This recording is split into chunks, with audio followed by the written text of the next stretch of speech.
Welcome to the Purple Acorn Network. I'm your host, Serge Boudreau. We're recording here at the PeopleInsight by HireRoad booth, and I have a really special guest. I am joined by the CEO of WellPay.ai, Cynthia Abbott Kerr. Cynthia, welcome to Unleash. Welcome to the booth. Thank you. Thank you so much. It's a pleasure to be here. Is this your first Unleash? It is. It's my first Unleash, okay. And my first time being on Purple Acorn with you. So lots of firsts. Is this your first podcast? No, not my first podcast. You've done plenty. What's your first impression of Unleash? I think it's a fantastic event. It feels intimate in a way that other events do not, and so I really like that. Like, I feel like the booths are accessible. I really am looking forward to a lot of the sessions that we have booked, throughout the day. So I think it's going to be a really good event. I'm really glad I came. Yeah, there's a lot of great sessions. Like, if you want to fill your time, Unleash is the place because there's great sessions. There's thought leaders. Just a fantastic show. I've been doing it for 4 or 5 years now. Wow, it seems like a long time. But I'm curious. Let's talk about you. Okay. So I'll definitely want to know a lot about WellPay. But first of all, before we jump into that, give me your journey, how you got to be the CEO of WellPay. Because what I love about reading your background is you're a practitioner. You were a practitioner for a long time. So give me your journey. Certainly. Well, like most millennials, I graduated college in an uncertain economy and made my way into the professional world. I began my journey in HR and then made my way into compensation. Okay. And have been a compensation and total rewards practitioner for about 15 years. Okay. I have to remember how old I am and how many years that's been, because I remember, goes by quick. It does, all those years. And so, through that journey, we've seen a lot of evolution of technology and also a lot of evolution around what our employees and colleagues are expecting from their pay and pay understanding and having accessibility and immediacy of that information. Okay. When I started my journey in compensation, it was a lot of clank and bang spreadsheets. Yeah. Right? I'm going to date myself still here. Still is, though. It is. There's still a lot of clank and bang spreadsheet. But back in the day, when your survey data, you would just download everything in Excel. Yeah. And now you even see that, sector of the market moving to platform. So I think that the customer has really elevated that space, and that there's more immediate need and there's a deeper desire for understanding. And through my journey of, leading compensation and total rewards for some really storied brands, I was always on the quest and the hunt for how do we make the function of compensation more accessible. Okay. Because I always held the thesis that your compensation partners were actually some of your strongest business partners. We were just we were limited in how accessible or partnered we could be because of how exhausted we were. Yeah. Because of all of the lift it takes to discern information, make sense of the data, come back to you with answers, intake your answers, put our thoughts on it. That's a very time-consuming and intellectually exhaustive process. And I thought, if I could make that more accessible, then we could really have a robust function. And so that's what we did with WellPay, as we say, okay, we can be your compensation team at the click of your fingertips. Our joke is comp team in your pocket, but we're not in your pocket yet. But that it could be the full accessibility of information, understanding the information, addressing ad hoc questions, working with the business, because there's so many just-in-time things that have to happen with a compensation team that you really need a technology solution to help bring all of that together. Yeah, talk a little bit about what WellPay does, how you execute, how you work with companies. We'd love to know more. Certainly. So we work with businesses to help them design their pay strategy. Okay. And that seems pretty simple on its face. Yeah. Right? Because everything about compensation is sold like a Duplo block set. Okay. Right? You're going to take these two squares and you're going to have this building and it's going to be great. When in reality, everything about compensation is really intricate architecture. And to get that intricate architecture timely and quickly and accurately, you're going to need technology. And you're going to need a technology like WellPay. And with WellPay, we have patented technology. We've been training our AI for 7 years. Okay. So myself and my partners, we trained this AI years before we went to market with WellPay because we wanted to ensure accuracy in what we delivered. Because a big topic right now in artificial intelligence is hallucination. And so it's very important to us that what we deliver is accurate and makes sense for the client. I have a question around that. So looking at, it's really cool that you started building 7 years ago, building your, but so with the advent of large language models that can capture a lot of data, and everything that you're leveraging is your own data, right? Like you're training your own data, is that correct? So it's a combination of our own data and data from the client. Okay. So when let's say you reach out to me and you say, Cynthia, I need you to help me build pay strategy for Purple Acorn. Yeah. And I'll say, great, Serge, what market data are you referencing? Okay. And you say, I'm working with this survey. And I'll say, great, let me have this survey. Let me have all of your employee data. Give me all of your job descriptions. And you're going to say, but wait. Half of it's in Excel. I've got some weird PDFs. And I've got a sticky note somewhere from somebody 10 years ago. And I'll say that doesn't matter. Because with our technology, I can ingest your data in any format. So I'm going to say, give me everything. Yeah. Let me work with WellPay Pro and come back to you. And you'll say, okay, what does that mean? Like, am I going to have 15 Excel files to make decisions with? No, we're going to work in real time. So I'm going to come back to you and I'm going to say, okay, and we're going to go into WellPay Pro and I'm going to say, so here's what I found. Give me your feedback.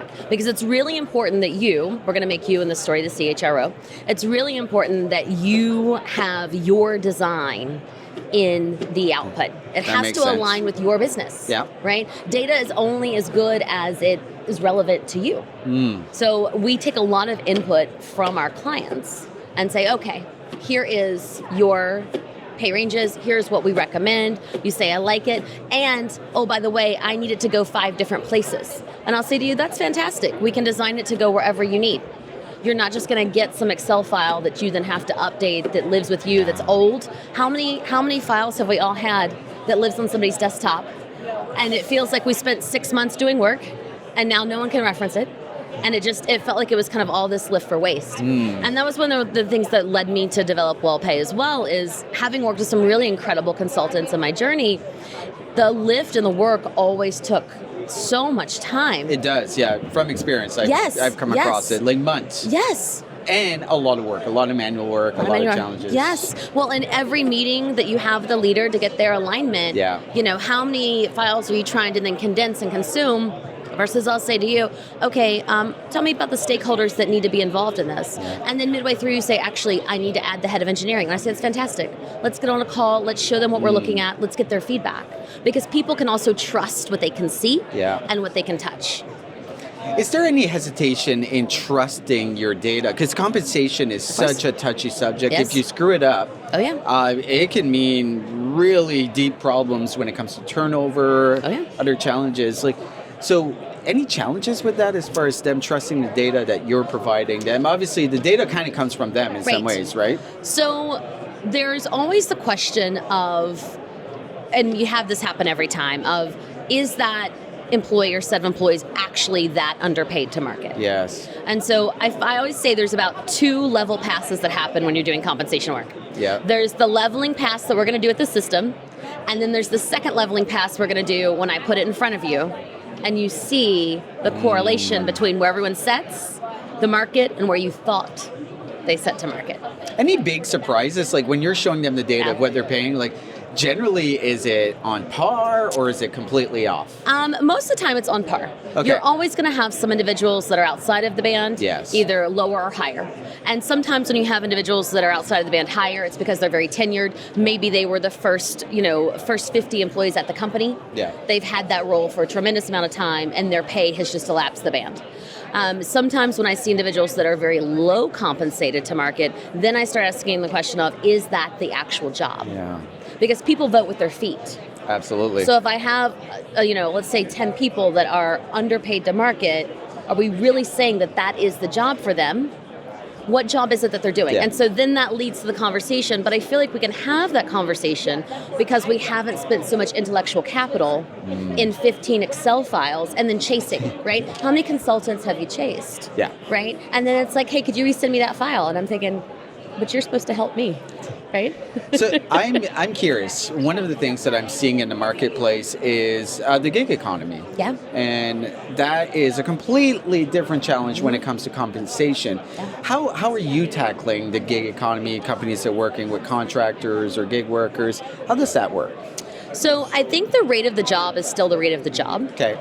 I think where we're seeing the gig economy really expand, and I'm pro gig economy, right? Yeah. As having, my own business, we are in different engagements. Yes. And I think that's also the way people want to work. Now, you and I were having a conversation prior that there are other things in our society that will need to shift for that to be. But I like the simplicity of, can you come here and help me make that square? Yeah. And, it's a 6-month engagement. Okay, great, making the square. 4 months in, I come to you and I say, listen, everyone loves what you're doing. We have other squares that we need made after this square. Would you like to stay on? And you say, yes. Or you can say, no. And then we know what we need to pursue, you know what you need to pursue. I think there's a simplicity and an honesty in the gig economy, but the rate of the role will be the rate of the role. I think what we're seeing is the run rate for the job, how businesses want to budget. When businesses hire and, overhire, in some cases what we've seen, right? We had a lot of ramp up during the pandemic, especially in the digital e-com tech space. Absolutely. And then you run into rifts versus if we say, well, actually we need someone to come do this project or this job for 9 months versus I've got to plan a budget for this year, next year, 3 years in advance, and also all the costs that comes with that. All of the healthcare, all of the anticipated PTO, what have you, all of the pieces versus saying, okay, this is what we need. And so I think that perhaps also having different generations in the workforce can usher that on. Because I know Gen Z is also big into the gig economy and also big into entrepreneurship. Because gig economy is really, you're your own brand. 100%, right? And Yes. I completely agree. I think the generation coming up, like Generation Z, and even the millennials, the younger millennials, they're definitely looking at contractor type of gigs because they can be very flexible. Also, we're very much in a skills labor market. Yes. Having really specific skills that you can execute at a high level is very much in demand. We're seeing that across the board. So what's your prediction? Like, are we going to see more of a gig economy in the next 5 to 10 years? Like in 10 years from now, is everything going to be the gig economy? I think we'll see a split. I think we'll see some gig economy, but where I think we're going to see the gig economy starting is we have people who are intentionally not moving into leadership. Okay. Yeah. So there was an article that came out, I think it's been on LinkedIn where I saw it the most. It was talking about how companies are now intentionally creating individual contributor and manager tracks. Yeah. Because people are saying, I don't want to go into leadership.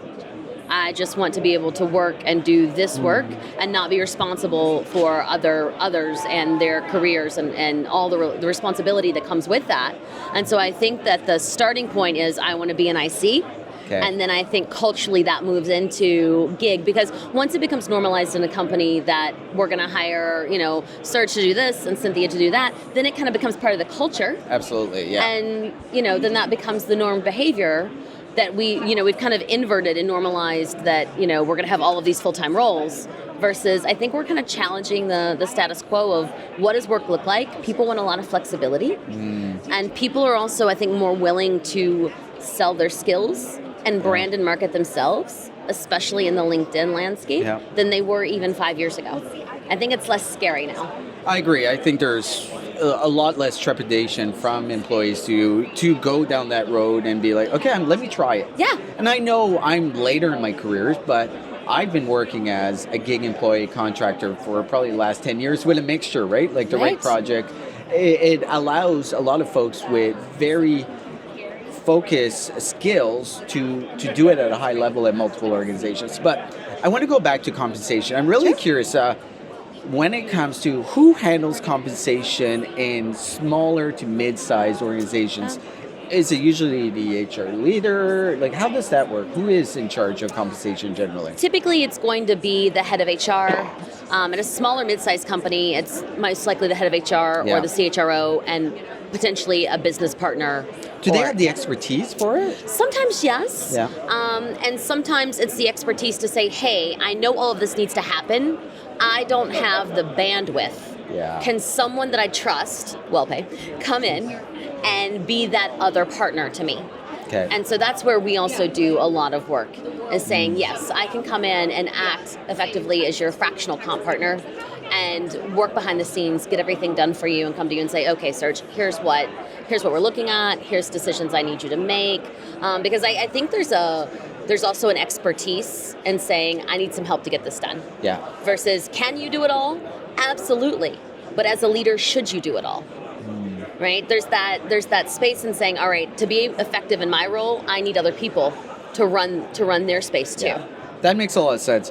So you were a practitioner for a long time. Yes. Now you're CEO of a startup, scale up. Yeah. What has been the biggest change for you? What's been the biggest challenge in switching over and going on the vendor side? You know, I think we can form identities in our journey. Yeah.